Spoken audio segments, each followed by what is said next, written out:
नाज़रीन, जैसा कि आप जानते हैं, रहमान और रहीम नेटवर्क की टीम इस वक्त सूबा सिंध, हमारे सूबे के अंदर मीरपुर ख़ास से होते हुए, हैदराबाद से होते हुए, मुख्तलिफ़ गाँवों से होते हुए इस वक्त हम अपनी city of Sanghar, M A. Jinnah road Sanghar में हम इस वक्त मौजूद हैं।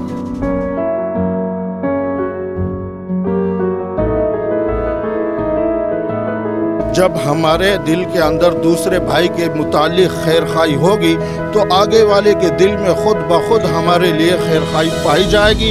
अगर एक बंदा इनकलाबी सोच लेके आता है ना, एक बंदा होता है इनकलाबी सोच लाने वाला और 50 बंदे होते हैं करप्शन वाले, वो उसको वैसे ही उड़ा देते हैं, ख़त्म ही कर देते हैं।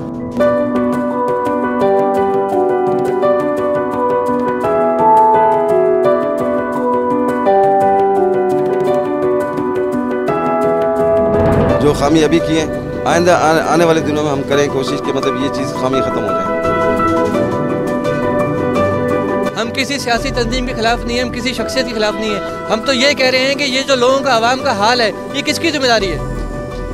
ये उन्हीं लोगों की जिम्मेदारी है जो इक़्तिदार पे बैठे हुए हैं। अब अगर वो अपने इस काम को पूरा नहीं कर रहे तो हक़ाइक़ को सामने लाना एक मीडिया की जिम्मेदारी है, जो हम यहाँ पे कर रहे हैं। क्योंकि 100-150 आदमी ऐसे सामने खड़े हुए देख रहे हैं, लेकिन कोई भी किसी की मदद के लिए तैयार नहीं। मेरे साथ 6 बच्चे हैं, 250-300 रुपया दिहाड़ी मिलती है, फिर भी मालिक पूरी कर रहा है। बिस्मिल्लाहिर्रहमानिर्रहीम।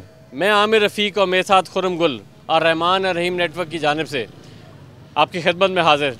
नाज़रीन, जैसा कि आप जानते हैं, रहमान और रहीम नेटवर्क की टीम इस वक्त सूबा सिंध, हमारे सूबे के अंदर मीरपुर ख़ास से होते हुए, हैदराबाद से होते हुए, मुख्तलिफ़ गाँवों से होते हुए इस वक्त हम अपनी city of Sanghar, M A. Jinnah road Sanghar में हम इस वक्त मौजूद हैं। नाज़रीन, पाकिस्तान हमारा मुल्क है और हम अपने मुल्क, अपने भाइयों के साथ सांगड़ में मिल के इनके हालात को जानने की कोशिश करेंगे, इनसे थोड़ी सी इनसे बातचीत करेंगे। हम तमाम शहरों से, सिंध के शहरों से होते हुए आए, हमने वहाँ पर आवाम का हाल देखा, हमने तालीम का वहाँ पर हाल देखा क्या है, लोगों की गुर्बत देखी। और यकीन जानिए नाज़रीन, इतना शदीद अफसोस होता है जब हम अपने पाकिस्तानी भाइयों को, अपने मुसलमान भाइयों को इस हाल में देखते हैं कि जहाँ पर जो है सेहत की बुनियादी सहूलियात, तालीम की बुनियादी सहूलियात और जो बुनियादी चीज़ें होती है कि इंसान को ज़िंदा रहने के लिए, वो तक वहाँ पर मुहैया नहीं थी। तो नाज़रीन, इन हालात के अंदर आवाम क्या करे? आवाम के पास क्या वे आउट है? आवाम को क्या रास्ता दिखाया जाए? अगर नाज़रीन इसके ऊपर हम थोड़ा सा गौर करें तो हमें, क्योंकि हम एक ऐसे मुल्क में रहते हैं जहाँ पर 90%, 97% जो लोग हैं वो मुसलमान रहते हैं। हम तमाम मुसलमान हैं यहाँ पर। अगर हम अपने दीन की तरफ देखते हैं, अगर हम 14 साल पहले गौर करते हैं तो हमारे लिए जो एक सबसे बड़ी जो मसले राह मिलती है, हमें जो एक इखलाक और किरदार का नमूना मिलता है, वो हमारे नबी पाक सल्लल्लाहु अलैहि वसल्लम की ज़ात है कि जिन्होंने, अगर हम 1400 साल पहले देखें नाज़रीन, तो बहुत मसाइल थे, लोगों के हकूक़ पामाल किए जाते थे, मेरिट नहीं थी। उन हालात के अंदर हमारे नबी पाक सल्लल्लाहु अलैहि वसल्लम ने क्या किया? हमारे नबी पाक सल्लल्लाहु अलैहि वसल्लम ने नाज़रीन अल्लाह ताला पे यकीन और तवक्कुल को बुनियाद बनाया। अल्लाह ताला के साथ जो रिश्ता था, जो उनके साथ कम्युनिकेशन थी, उसको बुनियाद बना के अपने इखलाक और किरदार के ज़रिए से वो मैसेज लोगों में ट्रांसफ़र किया, जिससे उस वक्त की आवाम जो एक बारबेरियन ज़िंदगी गुजार रही थी, जहाँ पे किसी के हकूक़ नहीं थे, वह उस टाइम के लोगों के अंदर भी जो है एहसास पैदा हुआ और वो लोग तब्दील हुए। उनको भी शऊर आया कि इंसान के हकूक़ कैसे देने हैं, आपस में कैसे रहना है, मोहब्बत क्या होती है, अख़ुवत क्या होती है, भाईचारगी क्या होती है, कैसे हम एक दूसरे के साथ अच्छी तरह ज़िंदगी गुजारें।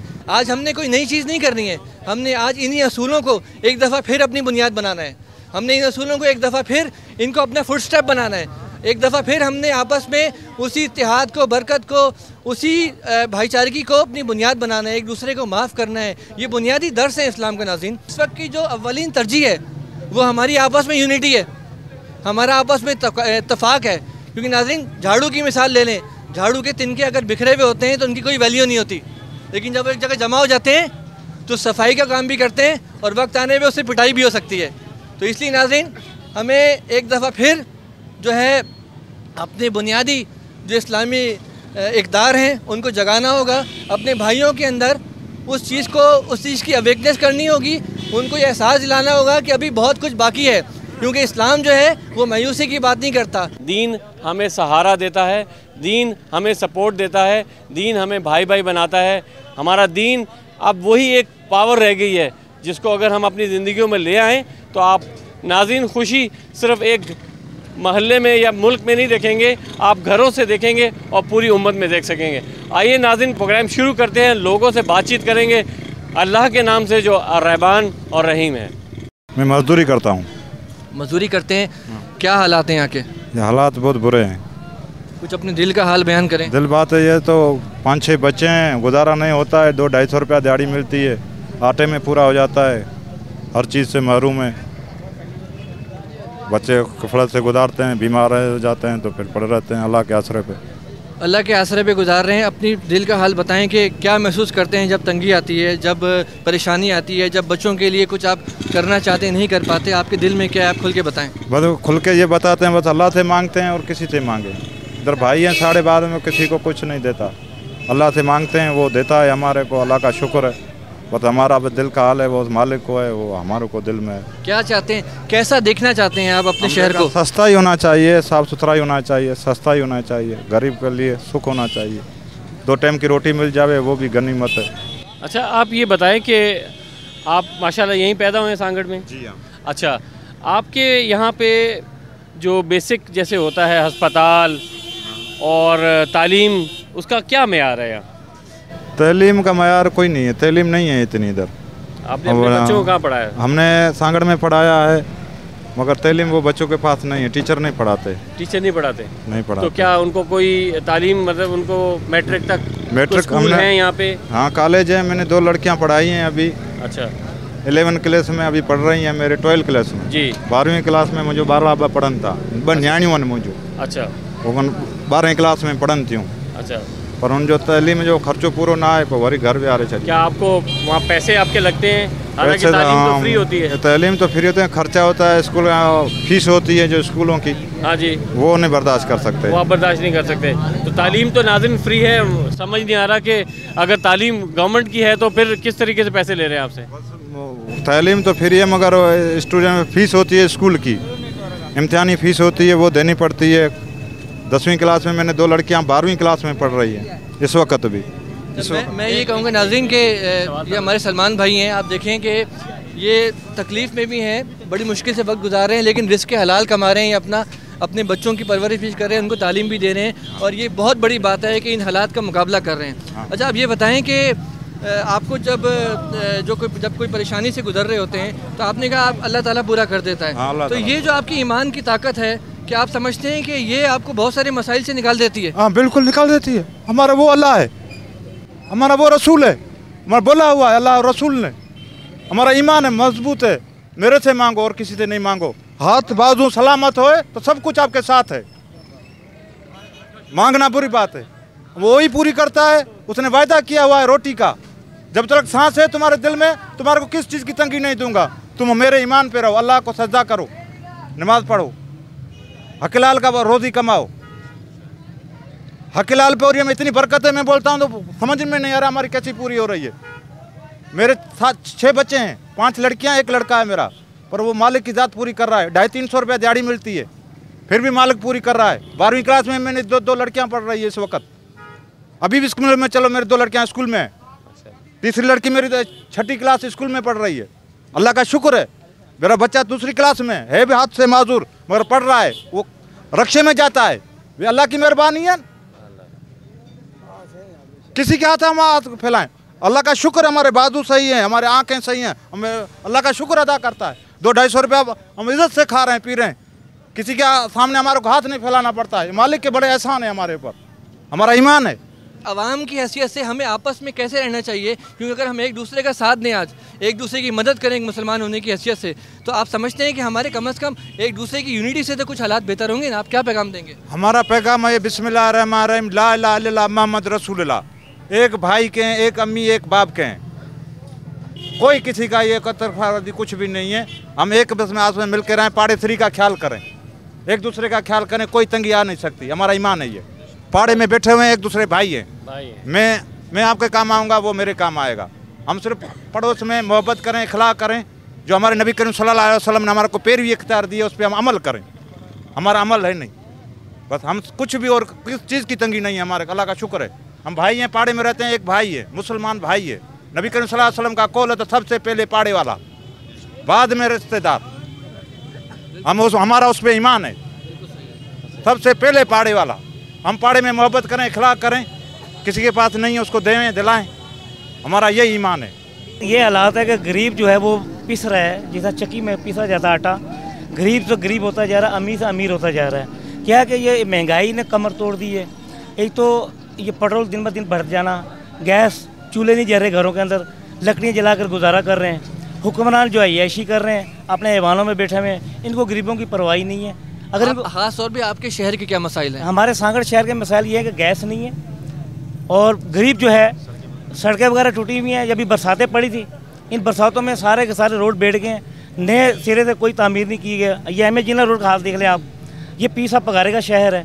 यहाँ का जो एम एन है वो आज तक वो नहीं आया, वोट लेने के बाद नज़र ही नहीं आया। हालांकि जब वोट लेने के लिए आया था उन्होंने यही कहा था मैं आपका खादिम हूँ, मैं यहाँ का रहायशी हूँ। हालांकि वो आया था नारद होड़ से, तो यहाँ कुछ भी नहीं था। वो वोट लेने के बाद चला गया। बरसातों के अंदर भी ऐसे मसले थे कि घरों के अंदर 5-5 फुट पानी खड़ा था और लोग खाने से भी बेजार आ गए थे।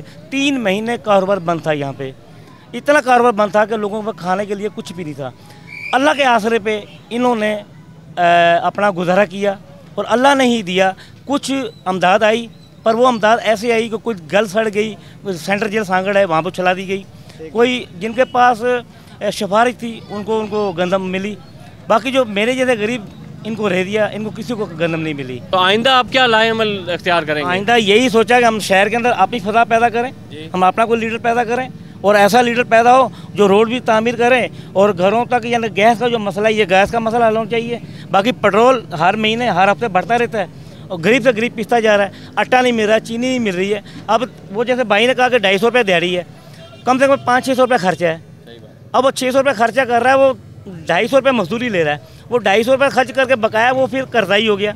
अब वो कर्ज के लिए कहाँ जाएगा? दुकानदार तो भीख मांगेगा कि यार 2-4 दिन के लिए पैसे दे दें, 2-4 दिन के लिए मुझे उधार दे दें। अब वो कल जब देने के लिए जाएगा वो दिहाड़ी तो पूरी होगी, उसका घर तो भूखा मर गया गरीब का। 3 वक्त का खाना नहीं है, बोलते हैं रोटी कपड़ा मकान। ठीक है, कपड़ा इन्होंने कफन दे दिया हमारे को, वो जो आगे कपड़ा मकान आ गया वो 5 फुट का एक प्लाट मिल गया हमारे को, उसके अंदर हम दफन हो गए, ऊपर मिट्टी डाल दी गई। ये कफन और कपड़ा और मकान ये बन गया। आप समझते हैं कि अब आवाम में शऊर पैदा हो रहा है कि वो बेजार हो चुके हैं कि वो अब उस इंसान की तलाश में जो हकीकत में उनको निजात दे, उनको उनके मसाइल को सॉल्व करे, ये शऊर पैदा हो रहा है आपके शहर में? शहर में हो तो रहा है, पर उनको दबा दिया जाता है। अगर वो कोई लीडर बनने की कोशिश करता है, अच्छा ईमानदार अगर सामने आने की कोशिश करता है कि भाई मैं गरीबों का हमदर्द हूँ, मैं गरीबों का गुलाम हूँ, मैं गरीबों का खादिम हूँ, ऐसा अगर सामने आता है तो उनको क्या है कि पहले से आगे देखिए। एक तो बंदा बाहर से आता है, एक हर शहर में हर गांव में एक बंदा होता है जिसको सबको पता होता है कि यार ये हमदर्द है, ठीक है, उसको क्यों नहीं सपोर्ट करते? उसको यही कि मजबूरी रहेगी कि उनको वोट नहीं देता। क्यों नहीं देते? ये सरमाया कहाँ से लाएं, पैसा कहाँ से लाएं? पैसे की बात है, इनके पास पैसा है, ये 5-5 करोड़ रुपया खर्च करके ऐवानों में चले जाते हैं। एक गरीब आदमी खड़ा होता है, उसके पास तो 3 वक्त खाना नहीं। उसको कम्युनिटी सपोर्ट करे। अगर आप अपनी भलाई चाहते हैं, आवाम में आपको बार बार धोखा हुआ है, तो आपको नज़र आ रहा है कि ये ईमानदार आदमी है, गरीब होना कोई जुर्म तो नहीं है ना, लेकिन आपके मसाइल सॉल्व कर सकता है, आपके जो वादे करेगा पूरे करेगा। तो जब पूरी कम्युनिटी जमा हो रही है तो उसको सपोर्ट करे। पर हमारे चौधरियों में एक ऐसा नहीं है ना, एका तो वो क्या है कि बड़े वहाँ चले जाते हैं, छोटे पीछे रह जाते हैं। इसका मकसद जात और बरादरी का मसला आता है। बरादरी का मसला आता है। बरादरी हमारी जो है वो बिकी हुई है, वो बड़ों के पास चला जाते हैं। बाकी रह गया छोटा मिडिल क्लास के, मिडिल क्लास उनको वोट देते वो हार जाता है, हमेशा ऐसे ही हुआ है। अच्छा चलें, ये तो हमने अभी सियासत पे बात कर ली, हमारे निज़ाम पे बात कर ली। अब थोड़ी सी आवाम के लेवल पे बात कर लेते हैं कि आवाम के मसाइल जो 64 साल से किसी ने हल नहीं किए। तो एक आम पाकिस्तानी मुसलमान होने की हैसियत से आप क्या समझते हैं कि ये मसाइल तो अपनी जगह हैं, लेकिन हमारा आपस में रवैया जो है, वो जो इखलाकी इक़दार थे, जो एक दूसरे के साथ हम सपोर्ट करते थे, एक दूसरे के लिए हम अपनी पड़ोसी का ख्याल करता था, कि आपको ये नहीं लगता कि वो भी गिरता जा रहा है? जी, पर यह है कि ये जो पड़ोसी, जैसा हज़रत सल्लल्लाहु अलैहि वसल्लम ने फरमाया कि सबसे बड़ा आपका रिश्तेदार पड़ोसी है। आप पड़ोसी का ख्याल करो। रात को खाना खाने से पहले सोचो कि पड़ोसी में खाना पका हुआ है या नहीं। अगर उनके घर में खाना नहीं, खाना पहुँचाओ। अगर उनके घर खाना पका हुआ है, किसी और के गरीब की हम मदद करें, ताकि ये हमारे को जो हज़रत सल्लल्लाहु अलैहि वसल्लम ने दर्स दिया हम उस पर अमल करते हैं। पर अमल हम नहीं कर रहे हैं ना गरीबों ने। अब जिसके घर में 3 वक्त का खाना ही नहीं है, तो वो किसके पड़ोसी का खाना देने जाएगा? वो खुद भूखा मर रहा है, वो अपना पेट भरेगा। देखें कि ये कहते हैं कि सियासत सुन्नत है। जो सुन्नत थी वो बड़ों ने की। हुज़ूर पाक सल्लल्लाहु अलैहि वसल्लम ने सियासत की, पाक साहब की, हज़रत उमर फ़ारूक ने सियासत की। देखो गली से गुजर हुआ, बच्चे रो रहे थे, आपने दरवाज़ा बजाया, अंदर गए कि क्यों रो रहे हैं ये बच्चे। उन्होंने भाई ये बच्चे भूखे प्यासे हैं, इसीलिए खाना नहीं है घर में। हज़रत उमर फारूक रज़ियल्लाहु ने फरमाया कि ये हंडिया में क्या है। उन्होंने, इस हंडिया में पानी और पत्थर हैं, इनको उबाल रही हूँ ताकि बच्चे रो रो के सो जाएँ। आपके दिल में गम आया, वो एहसास हुआ, अपने घर के अनाज उठाया सारे के सारे। हालांकि गुलाम ने कहा कि आप मुझे दें, मैं बोला नहीं ये मेरा वादा है। हज़रत उमर फारूक रज़ियल्लाहु अन्हु उनके घर पे गए, अपने हाथों से खाना पका कर खिलाया, उन बच्चों को खाना खिलाया, वो सो गए, बाकी अनाज उनको देकर चला गए। सियासत इसको कहते हैं, जो सच्ची सियासत है। ये आजकल की सियासत, ये तो दोगला पॉलिसी है। इसका मतलब ये हुआ कि आज भी हमें पता है कि एक उम्मीद जिसको हमने चुनना है उसका मयार क्या है। हमारे सामने मिसाल साहबा कराम की आपने खुद बयान करी। इसका मकसद है ये जो दीनी शऊर है कि किस तरह से एक बंदे का इंतखाब करना है, ये भी हमें दीन देता है कि उसका किरदार देखो, उसका कैरेक्टर देखो, उसकी मुखलिसी देखो। अगर वो अल्लाह से मुखलिस है तो आवाम से होगा ना। अगर वो अल्लाह के साथ ही मुखलिस ही नहीं है, अगर वो बेईमान है, अगर उसकी ज़ाती ज़िंदगी ही में वो उस मयार पे नहीं है जो अल्लाह रसूल का मयार होता है, तो वो आपकी मदद क्या करेगा। तो ये जो दीनी शऊर है, अगर ये आवाम के अंदर आ जाए तो आप नहीं समझते कि वो फिर राइट बंदा चूज़ करेंगे।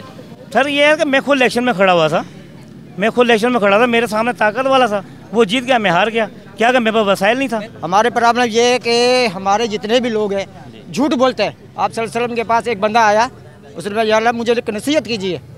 आपने कहा कि मैं आपको वो चोर था, वो बंदा चोर था। आपने फरमाया कि आज से आपने झूठ नहीं बोलना है।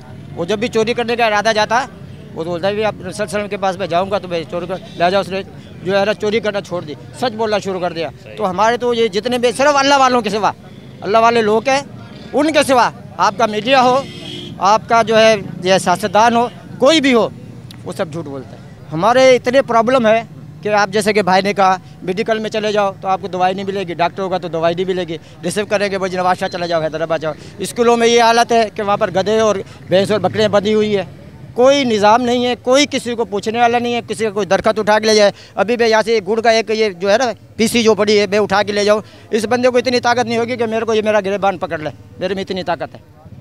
क्या वजह है इसकी? वजह यह है कि वो मैं ताकतवर हूँ, वो कमज़ोर है। मैं आपको एक हदीस सुना देता हूँ कि एक दौर ऐसा आएगा कि जो कमज़ोर आदमी होगा वो ताकतवर के सामने बातें नहीं करेगा। एक और हदीस है, वो 14 बातें नबी सल्लल्लाहु अलैहि वसल्लम की, उसमें से 2 बातें मैं आपको बता देता हूँ कि जब तुम्हारे ऊपर चोर और झूठे हुक्मरान आ जाएंगे तो इस मुल्क में अजाब और जलजले और ये सारी चीज़ें आ जाएंगी। चलिए ये बताएं कैसा चल रहा है आपका कारोबार? अल्लाह का बहुत एहसान है, अल्लाह का बहुत करम है, अच्छा चल रहा है। क्या मसाइल हैं आपके शहर के?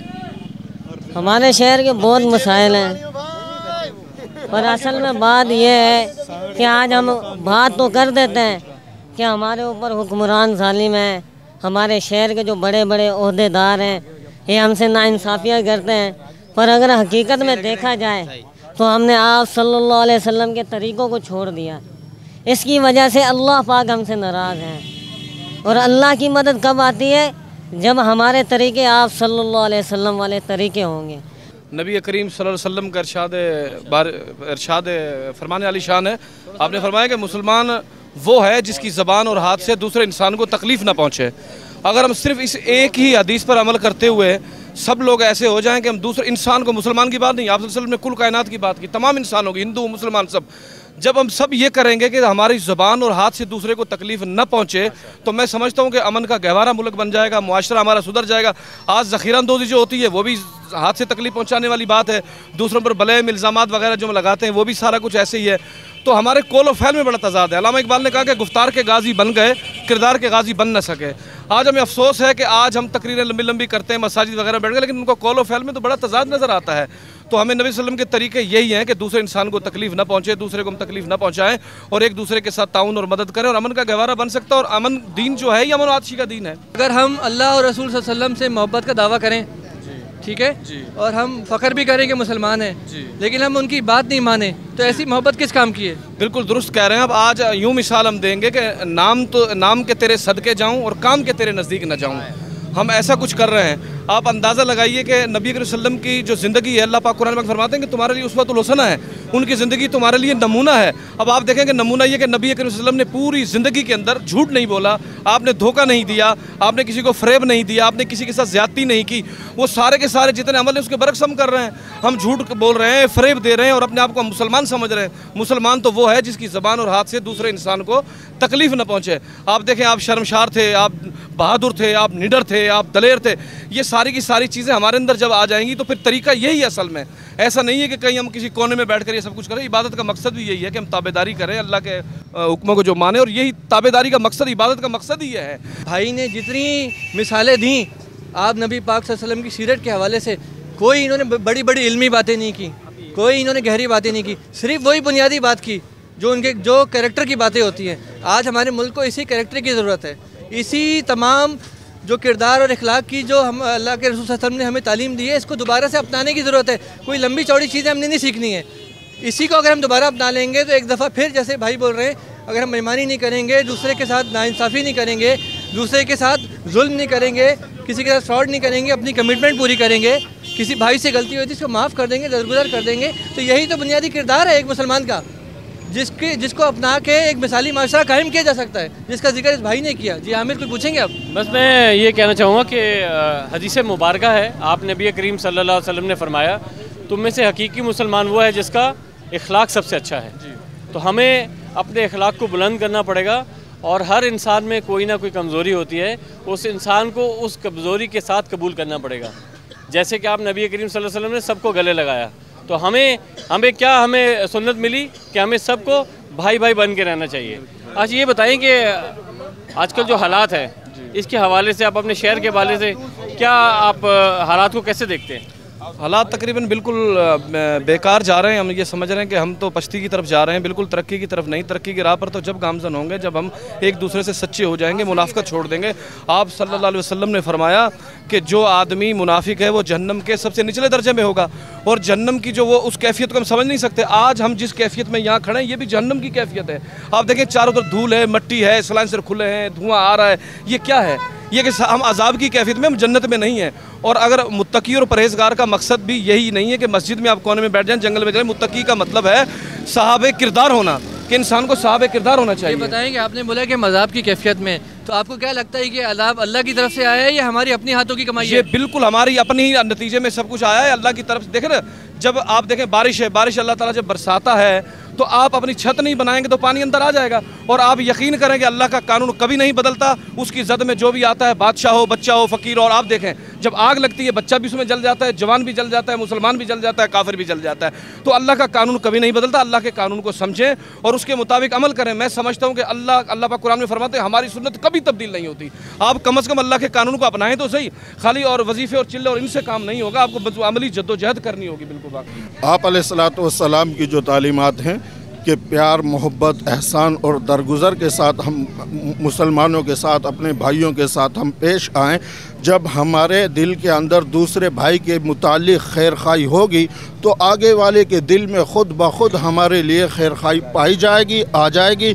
अगर हमारे दिल के अंदर पहले ही से किसी के लिए गंद, कुदूरत, नफ़रत, बुग़्ज़, अदावत होगी तो आगे वाले के दिल में ख़ुद ब खुद गंदगी आना शुरू हो जाएगी। इससे नफ़रत बढ़ेगी।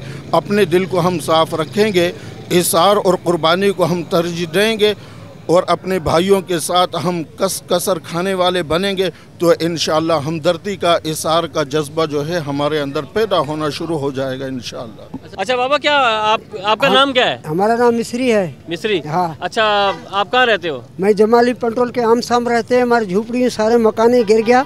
ये बारिश का जो सैलाब आया था हाँ, उसकी वजह उसमें अच्छा। उज गया। अच्छा। हम ऐसे जमीन में बैठे, हमारे बच्चे भूखे मरते, कोई नहीं राशन दिया, नहीं कहा नहीं दिया। अच्छा। नहीं तंबू दिया, हमको घर तो बना के दियो न भी जी, मेहरबानी करके घर बना के दे। नहीं चारपाई है, नहीं कुछ नहीं है, हम ऐसे ही बैठे हों। हमको कोई नहीं मिला, वो उससे नहीं राशन मिला, नहीं घर हमारे बना के मिला, नहीं कुछ नहीं मिला। हम बोला को बोलूँ जिधर बोलूँ भाई जाओ डीसी के पास। डीसी बोलते हम हमारे पास कुछ नहीं है, हम क्या करेंगे? अभी बताओ हम क्या करें? हमारा मकान ही बना के दो, हमको कुछ सामान मिले, कोई बिस्तरा वगैरह मिले। आपके साथ कितने फैमिली के, आपके ख़ानदान में कितने लोग हैं? हमारे उधर ही कम में कम 10-12 घर है, इसी बैठे हैं। आपके साथ कितने लोग हैं? हमारे साथ 5 घर है हम। अच्छा, 5 घर हैं। हाँ। नहीं, मैं ये कह रहा हूँ आपके जो ख़ानदान में जैसे बीवी बच्चे साथ हैं, अकेले हैं आप? मैं बीवी बच्चे हैं सारे। एक में हमारे लड़के को 4 लड़के हैं। अच्छा। दूसरे के 3 है। अच्छा। हमारे साथ 4 हमारे साथ है। अभी बताओ दूसरे के पास हमारी भाई बैठा, उसके पास 2 है, 2 बच्चे, मीमा बीवी दोनों। अच्छा, तो जब सैलाब आया था तो इमदाद आई थी, खाने पीने की चीज़ें कहाँ मिला? स्कूल में गया, कुछ नहीं मिला, सारे भगा के छोड़ा, दरखास्त दे दिया उधर ही, कुछ नहीं मिला हमको। मैं यहाँ पे एक रिक्वेस्ट करना चाहूँगा डीसी साहब से, ज़िला सांगड़ के जो डीसी साहब हैं। देखिए, हमारे वालिद की उम्र के हैं, हमें अल्लाह ताला ने बहुत ब्लेस रखा हुआ है, हमें अल्लाह ताला ने सब नेमतें दी हुई हैं, हमारे पास हर चीज़ है। एक इंसान आफात आती रहती हैं, सैलाब आ जाते हैं, कुछ भी होते हैं, उसके लिए गवर्नमेंट होती हैं, वो काम करती हैं। ये हमारे वाले बुज़ुर्ग हैं, बुज़ुर्ग हमारे रिक्वेस्ट कर रहे हैं कि इनको कोई घर बना के दिया जाए, इनको इनका रहने का इंतज़ाम किया जाए। वो एक नहीं है, 5 फैमिलीज़ हैं और वो कहते हैं उन्होंने बहुत चक्कर लगाए हैं, शायद वो इतनी बात नहीं कर सकते, लेकिन रहमान और रहीम की तरफ से ये डीसी साहब से एक रिक्वेस्ट है और ज़ाती तौर पे कि कोई इसका एक्शन ले, नोटिस ले, और ताकि इनकी तकलीफ़ का अजाला कर सकें। इलाके में सबसे पहले तो ये आप हालत देख लें रोड की। ये रोड जब सैलाब आया था तो मेरे ख्याल में 2-2 फुट पानी इस रोड के ऊपर था, हमारी दुकानों में भी पानी चला गया था। तो अभी तक यानी कि मेरे ख्याल में 2-3 महीने गुजर जाने के बाद भी ये बीच में जिन्होंने नाला डाला था, वो मशीन के साथ निकाला था पानी निकालने के लिए, वो नाला उन्होंने बाद में बंद कर दिया। लेकिन अब वो रोड है और ये सारा अभी तक यहाँ हमारे मुल्क में सबसे करप्शन जो है ना, ये सबसे बड़ा मसला है। ये ख़त्म हो जाए, जो भी आता है वो अपना पेट भरने की कोशिश करता है, वहाँ से जो है फ़ंड्स मिलते हैं, यहाँ पे जो है फ़ंड्स जो है हमारे इंतज़ामिया खा जाती है। कागज़ों के अंदर वो काम कंप्लीट हो जाता है लेकिन हकीकत में कुछ नहीं होता है। करप्शन को कैसे ख़त्म करेंगे? करप्शन जो है ये तो अपने आप से ही बंदा सोचे ना खुद, फिर ही ख़त्म हो सकती है। ये बहुत बड़ा मसला है, ये एकदम से ख़त्म नहीं मैं इसलिए आपसे सवाल कर रहा हूँ कि करप्शन जो भी लोग करते हैं वो मेरे और आपके वोट से ही आते होंगे। बिल्कुल ऐसा ही है ना? तो क्या हम आजमाए हुए लोगों को बार बार नहीं आजमा रहे होते? बिल्कुल आजमा रहे होते हैं, बिल्कुल ऐसा ही है। तो इस सूरत हाल में हमारा क्या फ़र्ज़ बनता है? अब दोबारा इलेक्शन आएंगे, हमें क्या करना चाहिए? दोबारा इलेक्शन में जो है कोई तब्दीली आनी चाहिए, कोई नया बंदा को आए। किस किस्म का बंदा है होना चाहिए कि जो इनकलाबी सोच रखने वाला बंदा को आए। इनकलाबी सोच में आज के हालात में क्या चीज़ें आती हैं? एक मैं और बात करूं, जो बंदा जो रखता भी है ना जो सोच, उसको रहने भी नहीं देते हैं ये। अगर एक बंदा इनकलाबी सोच लेके आता है ना, एक बंदा होता है इनकलाबी सोच लाने वाला और 50 बंदे होते हैं करप्शन वाले, वो उसको वैसे ही उड़ा देते हैं, ख़त्म ही कर देते हैं। लेकिन अगर आवाम की सपोर्ट हो किसी के साथ तो आपको लगता है कि हालात में तब्दीली आ सकती है? अगर आवाम को शऊर आ जाए? हाँ, आवाम को शऊर आ जाए फिर सब कुछ हो सकता है। सही अर्ज़ है त असां सैलाब आयो, असांजे घरनि में माना 4-5 फुट पानी बीठो, कंहिं बि असांजी मदद न कई, कंहिं बि न वॾेरे कई आहे, न कंहिं हुकूमत जे माण्हू कई आहे, का मदद न कई, न इमदाद मिलियो न कुझु मिलियो। ऐं आलमी इदारे इंजोदार आहिनि, उन्होंने असांखे अटो बि ॾिनो आहे, घी बि ॾिनो आहे, दाल बि ॾिनी आहे। 2 चकर ॿिनि महीननि जो महीने जो राशन असांखे आलमी इदारे जे तरफ़ां असांखे मिलियो आहे। असांजे पूरे इलाइक़े में न कंहिं वॾेरे मदद कई आहे, न कंहिं ज़मींदार मदद कई, कंहिं बि न कई। जेको माल हुननि खे ट्रकुनि जूं ट्रकूं मिलियूं, असांजे साम्हूं 20 ट्रकूं लथियूं आहिनि, उहे पाण खाई छॾियूं ऐं ख़राबु करे पाणी में उछलियऊं। असांजे साम्हूं पानी में उछले छॾियो, अटो ख़राबु थी वियो। अॼु ताणी पीर बग जूने जे ओताग में अटो जमो पियो आहे, हू में हिन खे बेचारे। नाज़रीन, ये कह रहे हैं कि आलमी इमदाद आई, इनके गांव में पानी आ गया, 4-4 फुट पानी है और अभी तक पानी है, वो कह रहे हैं, और इनको कोई इमदाद नहीं की गई है, सब चीज़ें वेस्ट हो गई या किसी को दे दी गई हैं और बहुत परेशान हैं। क्या चाहते हैं? पूछे क्या चाहते हैं? क्या चाहते हैं? चाहियूं था असांजा घर किरी विया आहिनि, असांखे महिरबानी करे को अहिड़ो इदारो अचे, का गवर्नमेंट अचे जो असांखे उहो घर ठाहे ॾियनि ऐं असांखे का बि पाणी कढण जी का सहूलियत ॾियनि, पाणी असांजो कढनि। पाणी असांजे घरनि में बीठो आहे, अञा ताईं असां भॾनि ते वेठा आहियूं, दड़नि ते, वाहन जे कपनि ते वेठा आहियूं। वो चाह रहे हैं कि वो कुछ भी नहीं कह रहे, वो इमदाद सिर्फ एक चीज़ की मांग रहे हैं कि इनके वहाँ गांव से पानी निकाल दें, कोई मशीनरी लगा दें। ये गवर्नमेंट से हमारी रिक्वेस्ट है। वो कुछ भी नहीं मांग रहे, वो एड नहीं मांग रहे, वो अपना हक मांग रहे हैं। इनको सिर्फ पानी निकाल दें। पानी आप अपना बता दें कौन सा आपका एरिया है? जी माना दरेड़ी सनड़ो असांजो इलाइक़ो जेको आहे झुन, हीअ असांजो इलाइक़ो आहे, तालको सांगड़, ज़िलो सांगड़ आहे ऐं दरेड़ी ऐं सनड़ो।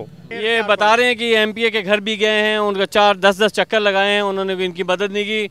प्लीज़ अल्लाह के वास्ते इनकी मदद करें, ये भी हमारे भाई हैं, हमारे घर करीब आने असांखे मेहरबानी करे घरनि जी का मदद ॾिनी वञे, असांजो पानी निकितो वञे। मसाइल तो तकरीबन ये समझे कि मसाइल कौन से नहीं, सभी मसाइल हैं, जिसमें सफाई का निज़ाम भी नहीं है और ना पानी का कोई निज़ाम अच्छा है, और इसके अलावा तकरीबन मसाइल ही है इस इलाके में। ना रोड हैं, कोई रास्ते हैं किसी किस्म के जो बंदा चल सके, ना ऐसा कोई कारोबार करते हैं तो उनके लिए परेशानी आ जाती हैं, बताखोर ज़्यादा आ जाते हैं। हमारी ज़िम्मेदारी यही है कि हमें चाहिए कि हम एक दूसरे मिलजुल कर काम करें, लेकिन बाला ऑफिसर जो है वो ना तो इस तरफ का राउंड करते हैं, ना उन्हें इस चीज़ का पता है कि शहर में क्या हो रहा है, कहाँ ख़राब है क्या नहीं है, क्या लोगों के माहौल है, क्या इस तरफ परेशानी है, इस तरफ वो तवज्जो नहीं दे रहे हैं। नहीं तो जब हमारे वोट से मुंतखब होकर आते हैं, हमसे वो वादे भी करते हैं, हमें वो सब्ज़ बाग भी दिखाते हैं, उसके बाद जब ये हालात होते हैं तो आप लोगों का क्या रिएक्शन होता है, ये क्या करना चाहिए आप लोगों को? करने को तो बड़ी कोशिश होती है कि भाई ये मिलकर हमें कहते हैं कि भाई आप काम करें, हम आपके सब काम कर देंगे, आपके जितने भी मसाइल हैं आपके हल कर देंगे, लेकिन होता कुछ नहीं है। आपने जैसे रिटायरमेंट ली है, जहाँ बल्दिया की बात कर रहे हैं, कितने साल आपकी नौकरी थी? मेरे 25 साल। अच्छा, एक अल्लाह को हाज़िर नाज़िर बताइएगा, क्या बल्दिया में जहाँ हम अपनी बात करते हैं, क्या हम लोगों ने मुखलिसी के साथ लोगों की खिदमत और जो काम हमें करने चाहिए वो करे, क्या हमने किए? हमें कोताही बहुत हुई है, ये बात नहीं है, बहुत सी कोताही हुई है। तो अभी आपको ये फील नहीं होता कि आप भी इसी जगह रहते हैं, और अगर हमने काम नहीं किया तो आने वाली जनरेशन को हम क्या चीज़ देंगे? यही देंगे क्या? हम दुनिया कहाँ से कहाँ तरक्की कर गई, अब हम यहाँ इसी सड़कों और नालों में रह जाएंगे। कोशिश यही है कि मतलब अब हमें इस चीज़ का एहसास हो रहा है कि हमने जो खामी अभी की है, आइंदा आने वाले दिनों में हम करें कोशिश कि मतलब ये चीज़ खामी ख़त्म हो जाए। आप लोग अगर खुदा ना खास्ता कोई बीमार होता है और कोई बड़ा कोई प्रॉब्लम होता है तो कहाँ लेके जाते हैं? बस हॉस्पिटल जी। तो हॉस्पिटल में इलाज कैसा है? वहाँ पे भी सहूलियत तो कुछ नहीं है, सहूलियत नहीं है। और अगर कोई बड़ी सख्त बीमारी हो तो कहाँ लेके जाते हैं? बस या नवाबशाह या हैदराबाद या कराची। अब मुझे ये बताएं कि 65 साल के अंदर हम ये काम नहीं कर सके कि हमारे इस शहर के अंदर एक अच्छा अस्पताल हो। एक मासूम बच्चा है, ये छोटी मासूम बच्ची है, अगर ये मेरी बेटी की तरह है, अगर इसको कोई मसला हो तो मैं एक बाप हूँ, मुझे पता है कितनी तकलीफ़ है। बिल्कुल। और अगर आज तक हम यही नहीं सोच सके कि हम अपने एटलीस्ट अपने जो हमने मुंतखब नुमाइंदे हैं उनसे अपना अस्पताल ही सही करा लें। बिल्कुल। और अगर अस्पताल बन भी जाए तो हमें भी वही ड्यूटी, हमारा भी फ़र्ज़ बनता है कि हम उसका ख्याल रखें। हर जगह पान गंदगी फैला देते हैं तो वो किसकी बीमारी का सबब बनता है? ये हमारी खुद की कोताही है, हमारी गलती है। तो हमें नहीं, आपका ख्याल है कि हमारी भी उतनी ही रिस्पॉन्सिबिलिटी निकलती है सबको जोड़ने में, शहर को सही करने में, इसको ठीक रखने में, और सिर्फ हम दूसरे को इल्ज़ाम दे के और ख़ुद फारिग हो जाते हैं। नहीं, वो हमारी अपनी भी कोताही है इसमें। कोई भी शहर ऐसा नहीं होता जहाँ पे कोई मुखलिस आदमी ना हो, कोई भी गांव ऐसा नहीं होता जहाँ पे कोई खुदा तरस आदमी, खौफ खुदा रखने वाला आदमी ना हो। क्या हम उसकी निशानदेही नहीं करते? क्या हमें नहीं पता होता कि ये बंदा ऐसा है कि जिसको हम सपोर्ट करके अपने ही अंदर से एक लीडर लेकर आएँ जो हमारे दुख दर्द का ख्याल रखे? ये सब लोग जानते हैं। तो आपको ऐसा क्यों होता है कि ऐसे बंदों को लोग सपोर्ट नहीं करते? फिर असल में सपोर्ट करने का मकसद ये है कि मतलब कर भी दें सपोर्ट, लेकिन काम ना, मकसद तो वही है कि मतलब बाला ऑफिसर जो करना वो नहीं चाहते। ऑफिसर की क्या खबर बाबा? क्योंकि हमारे वही मैंने बताया ना कि सिर्फ खामी हमारे अंदर है कि अगर हम खुद कारकुन बनकर काम करेंगे, अगर हम ही गली गली जाकर काम करेंगे तो बाला ऑफिसर को हम बता सकते हैं। बिजली की कमी है और गैस की कमी है, वगैरह वगैरह चीज़ की कमी है। कब से कमी है? ये जब से सैलाब आया। सैलाब आया? जी जी। आपने किसी को कंप्लेन की? कंप्लेन हम गरीब लोग कहाँ कंप्लेन कर सकते हैं? ये लोग, आप लोग आते हैं तो हम आपसे कंप्लेन करते हैं, और बड़े बड़े लोग के तो उसको कंप्लेन करते हैं, वो मानते नहीं है हमारे बात, समझे ना? क्या कहते क्या? बस वो कहते हैं जी हम कर देंगे, लेकिन बाद में कुछ करते ही नहीं है, चले जाते हैं अपने काम, अपना पेट पालते हैं, लेकिन गरीब लोग कहाँ जाएँ सर? सही बात है। अभी वोट देख के डालेंगे, पहले तो हमारे को अभी इतना मालूम नहीं था, सैलाब भी अभी आया, अभी वोट सब लोग भाई देख के डालेंगे जो सा। अच्छा बताएं मुझे, एक चीज़ नाज़रीन के लिए क्लियर कर दूं। नाज़रीन, हमारा अर्रहमान रहीम टीम का मकसद जो है, हम किसी भी किस्म की पॉलिटिकल बात यहाँ पे नहीं कर रहे, हम किसी सियासी तंजीम के ख़िलाफ़ नहीं है, हम किसी शख्सियत के ख़िलाफ़ नहीं है। हम तो ये कह रहे हैं कि ये जो लोगों का, आवाम का हाल है, ये किसकी ज़िम्मेदारी है?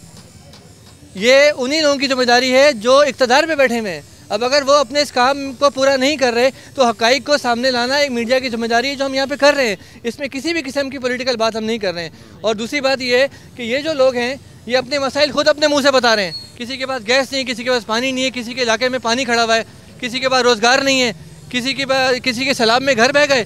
तो ये सारी जिम्मेदारियाँ तो उनकी है जिनको अल्लाह ताला ने इक़्तिदार में बिठाया है, चाहे वो ये वाली हुकूमत हो, चाहे इससे पिछली हुकूमत हो या इससे आने वाली हुकूमत हो। सीखना अपने इससे ये है कि जिन लोगों को आज हम लोगों ने, जिन लोगों के वोट से आज हम इक़्तिदार में आके बैठे हैं, हम उनके लिए कर क्या रहे हैं? कब तक ये मुल्क इसी तरीके से चलता रहेगा? कब तक हम आवाम के बलबूते पे आते रहेंगे और ख़ुद स्ट्रॉन्ग होते रहेंगे और आवाम गरीब होती चली जाएगी? इसकी कोई ना कोई लिमिट होती है नाज़रीन। जब भी जुल्म हद से बढ़ता है तो उसकी एक एंड होती है। ना ऐसे माशरे ज़्यादा अरसे तक कायम रह पाते हैं, ना ऐसे मुल्क ज़्यादा अरसे तक रहते हैं। आप सोचें, अगर हमारा मुल्क नीचे जा रहा है और हमारी जेबें भर रही हैं तो ऐसे अमीर होने का क्या फ़ायदा?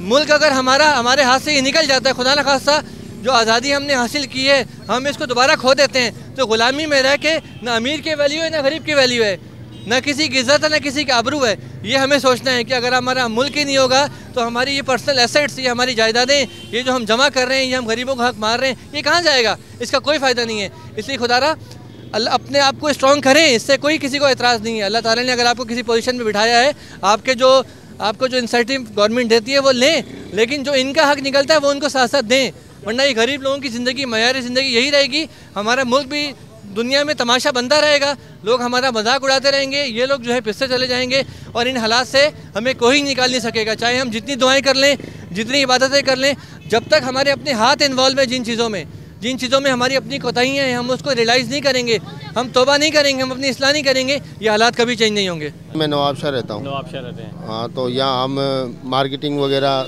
माल सप्लाई करने के लिए आते हैं। माल सप्लाई करने आते हैं। हाँ। अच्छा। तो ये गुपचानी हुआ, शाहपुर हुआ, यहाँ हमारे साथ पिछले बुध भी हादसा हुआ, लूट लिया ऐसे। ये कहाँ पे करके गुरजानी है? गुपचानी ये अपना गुपचानी ये शाहपुर के बिल्कुल नज़दीक। अच्छा। चौकी से 1 किलोमीटर। क्या हुआ था वहाँ? बस 2 मोटरसाइकिल सवार 2 आए, ऐसे पिस्टल दिखाया, हमको रोक लिया और चमाटे वगैरह मारे और पैसे वैसे लूट के चले गए। उससे 6-7 दिन पहले भी ऐसे भाई के साथ हुआ, फिर उससे 4-5 दिन पहले फिर मेरे साथ हुआ, माना तकरीबन 20 दिन में 3-4 मरतबा हमारे साथ हुआ। तो क्या आप अब क्या पैगाम देना चाहते हैं? पैगाम ये देना चाहते हैं कि थाने में जाएं तो वहाँ तो एक पुलिस वाला घूमता हुआ नज़र आता है, उसको बताते हैं हमारे साथ ये मसला है, तो बोलता हाँ बस सूबेदार अभी आ रहा है, SHO वहाँ मीटिंग में बैठा हुआ है। तो 2 घंटे ऐसे बैठ के हम आगे, पुलिस वाला ही बोलने लगा कि हमारे अपने चाचों के लड़के, मामों के लड़कों के साथ हादसा हो गया, उन्होंने हम थाने में आगे FIR लिखाना गवारा नहीं किया, तुम क्यों आए हो? अच्छा। फिर किसी ने कहा कि इसका होगा ही कुछ नहीं, बस हो गया सो हो गया, जाओ घर अपने। फिर वहाँ 2-2.5 घंटे बैठ के आगे। अभी परेशानी इस बात की है कि चलो जो हो गया सो हो गया, लेकिन अब हम क्या कारोबार करें? हम तो यहाँ आते हुए डरते हैं। इसी सांगड़ रोड के ऊपर नवाबशाह से लेके सांगड़ तक यहाँ ना होता हो तो 100 हादसे डेली होते हैं, 100 हादसे, लेकिन कोई भी किसी को शिकायत देने की कोशिश ही नहीं करता। अभी ये परसों मलवानी है, इसको मैं अपनी बात बताने लगा तो उसने बोला कि मेरे साथ पीर वाले दिन ऐसा हुआ, उससे 11-12 लाख रुपए लेके चले गए, जो कि 100-150 आदमी ऐसे सामने खड़े हुए देख रहे हैं, लेकिन कोई भी किसी की मदद के लिए तैयार नहीं। चले ठीक है, मैं यहाँ पे नाज़रीन कहना चाहूँगा कि लॉ इन्फोर्समेंट एजेंसी जो हैं पूरे मुल्क में लॉ एंड ऑर्डर का सिचुएशन बहुत बुरी है और इसमें कानून नाफिज करने वालों का बहुत बड़ा हाथ है, नंबर 1, बिकॉज पुलिस का काम है आवाम को तहफ़्फ़ुज़ देना। अगर पुलिस नाकाम हो जाती है तो फिर ये इसी किस्म से जब किसी को डर खौफ नहीं होता तो वो रोड साइड स्नैचिंग, डेकॉइट्री, चोरी सब ये होता रहता है। तो मेरी इल्तिजा है पुलिस वालों से भी, रिक्वेस्ट करता हूँ कि ये ट्रेडर्स हैं, ताजर हैं, वो अपने शहर, इससे इन तरक्की होती है शहर की, मुल्क की। अगर ऐसा ही ये करेंगे तो काम शायद ये कारोबार ना कर सकें और शायद ये फिर एक शहर तक ही मुंजमद, एक शहर तक ही रह जाए। असल में आवाम अपनी मेजॉरिटी को पहचान ले ना, अगर अपनी ताकत को देख ले तो वो किसी के पास भीख मांगने ही ना जाए।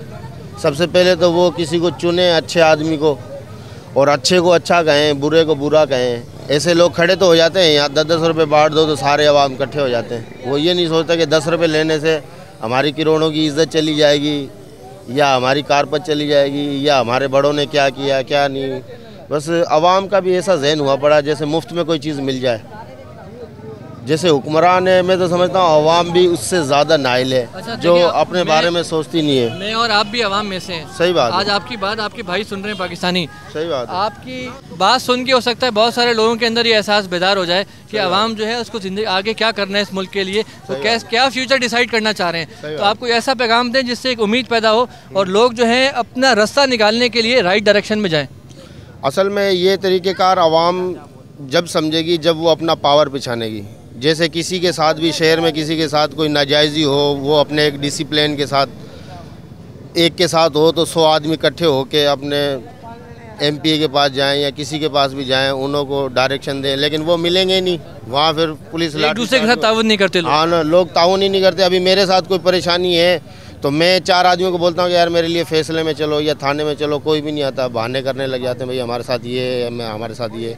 आज मैंने जूते खा लिए, फिर वो कल उसके साथ कोई मसला हो गया तो मैं ये सोचता हूँ कि यार मेरे साथ वो नहीं किया था, अब मैं भी नहीं है। भैया भी नाज़रीन के जो इंसान तकलीफ में है वो अपनी जगह है, दूसरा सोच रहा है भाई मैं तो ठीक हूँ ना, मेरे साथ कोई मसला नहीं है। या फिर कौम परस्ती वाला सिस्टम कर लेते हैं, या पार्टी वाला सिस्टम कर लेते हैं, या फिर कोई हिंदू मुसलमान वाला सिस्टम कर लेते हैं। हिंदू मुसलमान वाला तो सिस्टम यहाँ है ही नहीं माशाल्लाह। हमारे मुसलमानों में ही इतनी गफलतें हैं कि बाहर जाने की तो ज़रूरत ही नहीं है। मेन मसला है जो हमारे सांगड़ शहर के सिम नाले जो है चौ तरफ से जो पूरे मतलब बाहर की ज़मीनों का पानी और शहर की निकासी का पानी जो आता है सिम नालों में गिरता है। उन सिम नालों में इतनी रेत है आजकल जो सिम नालों की पटरी के बराबर है। जो आज जो हमारे शहर का पानी जाता है वो भी शहर दोबारा वापस शहर के अंदर आता है। तो सिम नालों की मेहरबानी करें, हुकूमत को ये हम अपील करते हैं कि खाटी कराएँ, उनकी पटरियाँ बंद जो हैं वो दोबारा तमीर कराई जाएँ, जिसकी वजह आइंदे बरसातों का पानी आए जो नुकसान आए बड़ी, जो शहर डूबे नहीं। फिर ये शहर वालों ने मिलके कुछ किया, फिर शहर वालों में बदी नहीं, जो आपस में एक ही नहीं है तो कैसे होगा कुछ। वो डरते हैं, घरों से बाहर ही नहीं निकलते। क्यों डरते हैं? बस ये यहाँ के जो आम जो नुमाइंदे या पुलिस मारेगी या ये करेगी, प्रिंस क्लब के सामने नहीं जानते। तो 3-3 महीने जो पानी यहाँ खड़ा रहा, घर से बेघर हो गए, तो फिर उनको कोई होश नहीं आई? फिर भी होश नहीं आई, वो भी बाहर बैठे, ना किसी के प्रिंस क्लब के ना किसी के पास गए, ऐसे बैठे रहे। जी नाज़रीन, जैसा कि आपने देखा, जितने शहरों को हमने विज़िट किया, लोगों की एक ही फीलिंग है। उसमें सबसे ज़्यादा वो ब्लेम कर रहे हैं कि जो लीडर्स हैं वो काम नहीं करते हैं या हुकूमत काम नहीं कर रही है। शायद वो अपना फ़र्ज़ भूल गए कि जब उनको सेलेक्ट किया था, या वो साल से या 50-60 साल से एक ही चेहरे को बार बार आजमाए चेहरे को लेके आते हैं और काम नहीं होता, और फिर उसके बाद कंप्लेंट कर रहे हैं। तो इसमें सोचने की बात यह है कि इसमें हमारा क्या कसूर है? क्या हमने अपने अकल जो अल्लाह ताला हमें अकल दी है उसको हमने बंद कर दिया, या हम ज़ात बरादरी की सिस्टम पे वोट दे रहे हैं, या हम शायद हम सोचते ही नहीं हैं कि क्या हमारे आसपास क्या हो रहा है, या हम बेहिस हो गए क्योंकि हम जिस शहर में रहते हैं वहाँ पे बुनियादी सहूलियात जैसे हस्पताल, स्कूल, ये सब चीज़ें यहाँ मौजूद होनी चाहिए, ना कि कभी कोई प्रॉब्लम हो तो हम लेके बड़े शहरों में भाग रहे हों। क्योंकि यहाँ पे भी हमारे भाई बहन बसते हैं, हमारे बच्चे बसते हैं, उनको भी वही हकूक़ मिलने चाहिए जैसे दुनिया में किसी शहर में भी होते हैं। तो अभी हम यही कोशिश कर सकते हैं, हम सब मिल के एक कोशिश करेंगे कि जो अल्लाह ताला ने हमें हाथ में पावर दी है, बजाय कि हम लड़ें या आपस में लड़ें, क्योंकि एक साजिश हो रही होती है। वो साजिश ये होती है कि इतने हालात ख़राब कर दिए जाएं कि आवाम आपस में लड़ पड़े। इस साजिश को हम कैसे ज़ाहिर कर सकते हैं? वो सिर्फ हमारे पास एक ही ज़रिया है और कोई चीज़ नहीं है, वो हमें दिया है, अल्लाह ताला ने दी, जिससे हम अल्लाह से हर वक्त रुजू कर सकते हैं, अल्लाह से हम माफ़ी मांग सकते हैं। लेकिन अल्लाह ताला कहते हैं जो मुसीबत भी तुम पर पड़ती है तुम्हारे अपने हाथों की वजह से होती है, वो तो बहुत चीज़ों से दरगुजर फरमाता रहता है। तो उसकी दरगुजर को इतना ईजी ना लें, क्योंकि अगर हमें अपनी हालत बदलनी है, तो अल्लाह ताला का एक इरशाद यहाँ मैं बताता जाऊँ कि अल्लाह किसी कौम की हालत को नहीं बदलता, अल्लाह ताला किसी कौम की हालत को नहीं बदलता जब तक कि वो अपनी हालत को ख़ुद ना बदले। नाज़रीन, अर्रहमान रहीम नेटवर्क की ये छोटी सी कोशिश थी। अंग्रेज़ी का एक मुहावरा है कि it is better to light a candle than to curse the darkness. अंधेरों को कोसने से बेहतर है कि अपने हिस्से की एक शमा जलाएँ। आज हमारी टीम की कोशिश थी, हम सांगड़ शहर में आए, हमने कोशिश की कि अपने हिस्से की एक छोटी सी एफ़र्ट करें, अपने हिस्से की छोटी सी शमा जलाएं कि लोगों के अंदर जो मायूसी है, लोगों के अंदर जो ट्रस्ट की कमी है, लोग जो डिप्रेशन की तरफ जा रहे हैं, उनको एक दफ़ा हौसला दोबारा दिया जाए।